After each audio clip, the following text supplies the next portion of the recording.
Geguritan Ungling Ukara anggitaning Kingkin Winanti Nurdiana.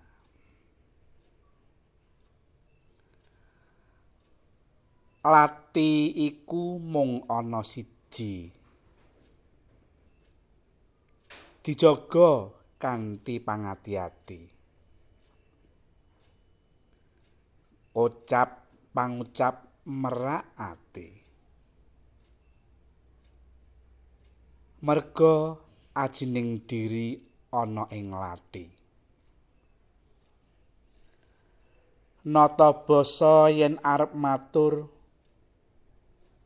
sapa aruh gunem kang katur. Aja njangkar nganti kelantur. Olah wicara kang sempulur. Ngajeni wong liya ora nyawang bondo.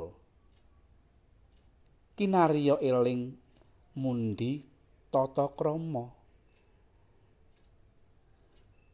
Ngupakara laku jantra akarya. Dadya manungsa kang utama. Ronce unggah-ungguh sakmadya.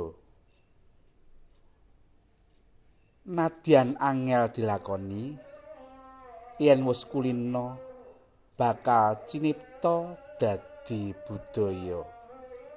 Kapetik saking buku antologi Geguritan Emrajut Aksara 2023. Matur nuwun.